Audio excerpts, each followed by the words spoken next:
ಸುವರ್ಣ, ನಿಮ್ಮಣ್ಣ ಮೊದಲೇ ಊರಿನ ಶ್ರೀಮಂತ. ದುಡ್ಡದವರು.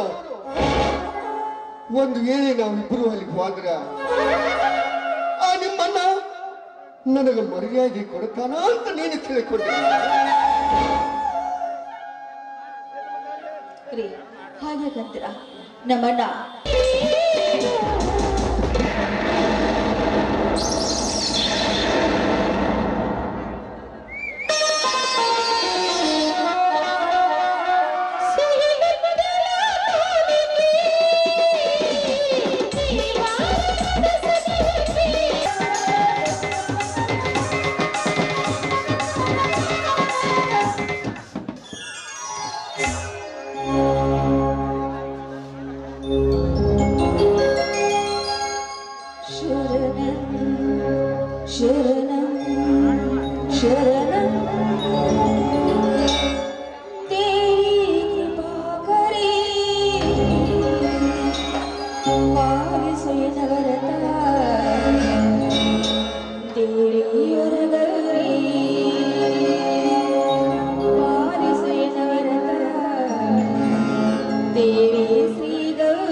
ನಿನ್ನನ್ನು ನಾನು ಏನೆಂದು ಹೊಡೆಯುವ ಬಡವರಾದ ನಾವು ಮದುವೆ ಮಾಡಿಕೊಂಡು ಇವರ ಜೊತೆ ಬಂದೆ. ಆದ್ರಾಗ ನಮ್ಮಣ್ಣ ನೋಡಿದ್ರೆ ಏನನ್ನೋ ತರ ಅನ್ನುವ ಭಯಾನಕಲ್ಲಿ ಕಾಣ್ತಾ ಇದೆ. ನಮಗೆ ಯಾವುದೇ ಕಷ್ಟ ಬರದಂತೆ ಕಾಪಾಡು ಬಾರ ನಿನ್ನನ್ನು ಕುಳಿದೆ ತಾಯಿ ನಿನ್ನನ್ನು ಕುಳಿದೆ.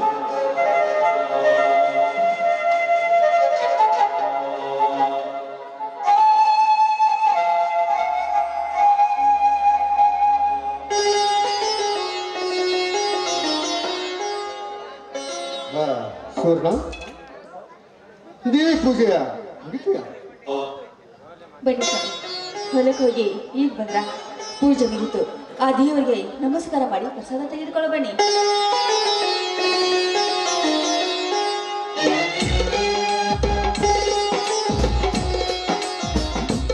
ಸೋರ್, ಆ ದೇವಿಯಲ್ಲಿ ಏನೆಂದು ಬೇಡಿಕೊಂಡಿದೆಯಾ? ಇದೇನು ಸ್ವಾಮಿ, ದೇವರಂತ ನನ್ನ ಪತಿ ನನ್ನ ಹತ್ರನೇ ಇರುವಾಗ ಆ ದೇವರ ಹತ್ರ ನಾನೇನೆಂದು ಕೇಳಿಕೊಳ್ಳಿನಿ? ಯಾಕೋ ಗೊತ್ತಿಲ್ಲ ಸುವರ್ಣ, ನಿನ್ನ ಮುಖದ ಭಾವನೆನೇ ಬೇರೆ ಕಾಡ್ತಾ ಇದೆ. ಅಲ್ಲ, ನನ್ನಿಂದ ಏನಾದರೂ? ಚೇಚಿ, ಹಾಗನ್ನ ಬೇಡಿ. ನೀವು ನನ್ನ ಪ್ರತಿ ದೇವರು ಅಂದ್ರೆ ನನ್ನ ಪಾಲಿನ ದೇವರು. ನಿಮ್ಮ ಮೇಲೆ ನಾನು ಸಂಶಯ ಮಾಡೋದೇ ಹಾಗೇನಿಲ್ಲ ರೀ. ಇತ್ತಿತ್ತಲಾಗ ಯಾಕೋ ಏನು ನನ್ನ ತವರ ಮನೆ ನೆನಪಾಗ್ತಾ ಇದೆ ರೀ. ಏನು ಹೇಳ್ತಾ ಇದೀಯಾ? ನನ್ನ ನಿನ್ನ ಮದುವೆಯಾಗಿ 5 ವರ್ಷ ಕಲಿತು ಆವತ್ತಿನಿಂದ ಇವತ್ತಿನವರೆಗೂ ಅಣ್ಣನ ನೆನಪಾಗಲಿ ಅವನ ಮನೆ ನೆನಪಾಗಲಿ ಯಾವತ್ತು ಮಾಡಿದವಳಲ್ಲ ನೆನಪು. ಇವತ್ತು ಒಮ್ಮೊಮ್ಮೆ ನನ್ನ ತವರು ಮನೆ ನೆನಪಾಗಕತ್ತೈತಿ ಅಂತ ಹೇಳಾಕತ್ತಿಲ್ಲ. ಅಂದ್ರೆ ತವರು ಮನೆ ಹೇಳು. ಇಲ್ಲ ಇಲ್ಲ ನೋಡಿ, ನಾನೇನಾದ್ರೂ ಕಡಿಮೆ ಮಾಡಿದ್ದೆ ಅಂತ ನಿನಗೆ ತವರ ಮನೆ ನೆನಪಾಗ್ತೈತೆ ಅಂತ ನೀವು ಕೇಳಬಹುದು. ಆದ್ರೆ ಹಾಗೇನಿಲ್ಲ ರೀ. ನನ್ನರು ಬಂಗಾರ ಅಂತ ನೋಡಿಕೊಳ್ತಾ ಇದ್ದಾರೆ. ಯಾಕೆ ಇರೋದು? ಇತ್ತಿತ್ಲಾಗ ನನ್ನ ಅಣ್ಣನ ನೆನಪು ಆಗ್ತಾ ಇದೆ. ಒಂದೇ ಒಂದ್ಸಲ ನಮ್ಮ ಅಣ್ಣ ನೋಡ್ಕೊಂಡ್ ಬರೋಣ ರೀ. ಸುವರ್ಣ, ಏನು ಹೇಳ್ತಾ ಇದ್ದೀನಿ ನೀನು? ಅಲ್ಲ, ಇಡೀ ಊರಿಗೆ ದೊಡ್ಡ ಶ್ರೀಮಂತ ನಿಮ್ಮ ಅಣ್ಣ. ಅದು ಅಲ್ಲದೆ ಊರಿಗೆ ಬೇಡಗೆ ಬಂದಿದ್ದೆ ನಾವು. ಅದು ಅಲ್ಲದೆ ಬೇಡ ಬೇಡ ಎಂದು ಪರಿಪರಿಯಾಗಿ ಬೇಡಿಕೊಂಡರೂ ನನ್ನ ಬೆನ್ನು ಹಕ್ಕೆ ಬಂದಿದೆಯ. ಅದು ಅಲ್ಲದೆ ಹಿರಿಯ ದೇವಸ್ಥಾನದಲ್ಲಿ ಅಗ್ನಿ ಸಾಕ್ಷಿಯಾಗಿ ನಿನಗೆ ತಾಳಿ ಕಟ್ಟಿದೆ. ಈಗ ಒಮ್ಮೆ ಬಂದ್ರೆ ನನ್ನ ಅಣ್ಣನ ನೆನಪಾಗಕತ್ತೈತಿ ಅಂತ ನೀ ಹೇಳಕತ್ತೀಯ. ಸುವರ್ಣ, ನಿಮ್ಮಣ್ಣ ಮೊದಲೇ ಊರಿನ ಶ್ರೀಮಂತ, ದುಡ್ಡಿದ್ದವರು. ಒಂದು ವೇಳೆ ನಾವಿಬ್ಬರು ಅಲ್ಲಿಗೆ ಹೋದ್ರ ಆ ನಿಮ್ಮಣ್ಣ ನನಗೆ ಮರ್ಯಾದೆ ಕೊಡ್ತಾನ ಅಂತ ನೀನು ತಿಳ್ಕೊಂಡೆ. ಹಾಗೆ ಕಂತೀರ, ನಮ್ಮಣ್ಣ ಕೆಟ್ಟನಿರ್ಬೋದು, ಆದ್ರೆ ಅವನ ಮನಸ್ಸು ತುಂಬಾ ಒಳ್ಳೆಯದು ರೀ. ಒಂದ್ಸಲ ಹೋಗಿ ಅವನ ಮುಂದೆ ನಿಂತರೆ ನಮ್ಗೆ ಏನೂ ಅನ್ನೋದಿಲ್ಲ. ಹೋಗೋಣ. ಬೇಡ ಸುವರ್ಣ, ಬೇಡ. ಯಾಕಂದ್ರೆ ನಿನ್ನ ತವರ ಮನೆ ನೆನಪು ನಮ್ಮ ಅಣ್ಣನ ನೆನಪು ತೆಗೆದಾಗಲೆಲ್ಲ ನನ್ನ ಎದೆ ಒಳಗ ಬಾಳ ಸಂಕಟಕತ್ತದಿಲ್ಲ. ಯಾಕೋ ಗೊತ್ತಿಲ್ಲ ಸುವರ್ಣ. ಇನ್ನೊಂದು ಸಾರಿ ನಿನ್ನ ತವರ ಮನೆಗೆ ಹೋಗೋದು ಮಾತ್ರ ನೆನಪು ತೆಗೆಬೇಡ.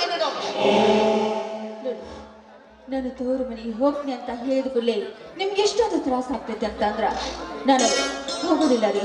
ನನ್ನ ತವರು ಮನೆಗೆ ನೆನಪೂ ತೆಗೆಯೋದಿಲ್ಲ. ಆಯ್ತು? ಹೆಣ್ಣು ಮಕ್ಕಳಿಗೆ, ಪ್ರತಿಯೊಂದು ಹೆಣ್ಣು ಮಕ್ಕಳಿಗೆ ತವರು ಮನೆ ಅಂದ್ರೆ ಹೆಣ್ಣು ಮಕ್ಕಳಿಗೆ ಪಂಚಪ್ರಾಣ. ಅಣ್ಣನ ನೆನಪಾಗಲಿ, ತಾಯಿ ನೆನಪಾಗಲಿ, ಅಣ್ಣ ತಮ್ಮನ ನೆನಪಾಗೋದಾಗ್ಲಿ ನೆನೆಸೋದು ಸ್ವಾಭಾವಿಕ. ಯಾಕಂದ್ರೆ ಎಲ್ಲ ಜನ ಅನ್ಕೊತಿರ್ಬಹುದು, ಹೆಂಡತಿನ ತವರು ಮನೆಗೆ ಕಳಿಸೋದಿಲ್ಲ, ಇವ್ರು ಎಂತವನು ಗಂಡ ಅಂತಂತಾರೆ. ನಿನ್ನ ಮನಸ್ಸು ನಾನು ನೋಸೋದಿಲ್ಲ. ಯಾಕಂದ್ರೆ 5 ವರ್ಷದಿಂದ ನನ್ನ ಒಂದೂ ಮಾತು ಕೇಳಿಲ್ಲ. ನೀನು ಬೆಳ್ಳಿ ಬಂಗಾರ ಕೇಳಿಲ್ಲ, ವಸ್ತ್ರ ಒಡವೆ ಕೇಳಿಲ್ಲ. ಇಂಥದ್ದು ಬೇಕ್ರಿ ಅಂತ ಒಂದು ಮಾತನ್ನು ಕೇಳಿಲ್ಲ. ನಿನ್ನ ಮನಸ್ಸನ್ನು ನಾನು ಅನಿಸೋದಿಲ್ಲ. ಆಯ್ತು ಆಯ್ತು, ನೀನು ಇಷ್ಟದಂತೆ ಆಗಲಿ. ನಿನ್ನ ತವರ ಮನೆಗೆ ಇವತ್ತಿನ ಹೋಗೋಣ ನಿರ್ಧಾರ ಮಾಡಿಬಿಡೋಣ. ಏನ್ರಿ ಈ ಮಾತು ನಿಜವೇ? ನಿಜವಾಗಿ ಹೇಳ್ತಾ ಇದ್ದೇನೆ. ಯಾಕಂದ್ರೆ ನಿಮ್ಮ ಮಣ್ಣನ ನೆನಪಿನ ಆಗಾಕತ್ತೈತಿ ಅನ್ನೋದು ನನಗೊಂದಾಗೈತಿ. ಯಾಕಂದ್ರೆ ತವರ ಮನೆಗೆ ಹೋಗೋಣ ಅಂದಾಕ್ಷಣ ಮುಖದಲ್ಲಿ ಮಂದಹಾಸ ಬಿರಿ ನಗ್ತಾ ಇದ್ದೀನಿ. ಯಾಕಂದ್ರೆ ಹೆಣ್ಣು ಮಕ್ಕಳಿಗೆ ತವರ ಮನೆಯ ಸೌಭಾಗ್ಯ ಎನ್ನುವುದು ಎಲ್ಲರಿಗೂ ಬಂತು. ನಿನ್ನಿಷ್ಟದಂತೆ ನಾಳೆ ಹೋಗ್ಬಿಡೋಣ, ಆಯ್ತಾ? ಸರಿ, ನಾನು ಮಗುವಿನ ಮತ್ತು ಈಗಲೇ ನಾನು ರೆಡಿ ಮಾಡ್ತೇನೆ. ಅಲ್ಲ, ಏನ್ ಮಾಡ್ತೀಯ? ಇದೇನ್ರಿ ನಮ್ಮ ಮಗು ಐತಿಲ್ರಿ, ಅವನು ಕರ್ಕೊಂಡು ಹೋಗೋಣ. ಮಗುನ ಕರೆದುಕೊಂಡು ಹೋಗೋಣ. ಹಾ. ಆಯ್ತು, ಹೋಗೋಣ. ಅಲ್ಲ, ಹಾಗೆ ಮಗುವಿನ ನೆಪದಲ್ಲಿ ನಾನು ಹಾಗೆ ಪರದೇಶ ಮಾಡಿ ಹೋಗು. ಏನಾದರೂ ಒಂದು ಅಂತೀರಾ? ಬನ್ನಿ, ಒಳಗಡೆ ಅಡಿಗೆ ಮಾಡಿದ್ರೆ ಊಟ ಮಾಡಿದ್ರಂತೆ. ಆ ಊಟ ಬೇಡ ಚಿನ್ನ. ಮತ್ತೇನ್ ಬೇಕ್ರಿ? ಯಾಕೂ ಗೊತ್ತಿಲ್ಲ, ಶಿವನ ಬಂದಾರ ಇವತ್ತು ಶ್ರೀಮಂತನ ಕಾಣಿಕೆ.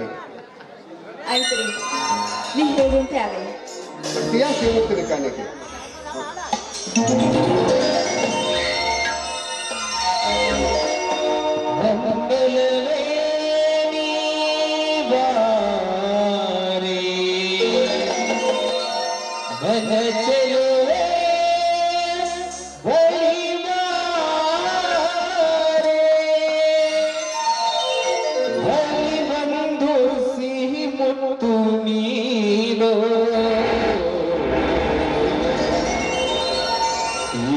ಮುಟ್ಟಿನ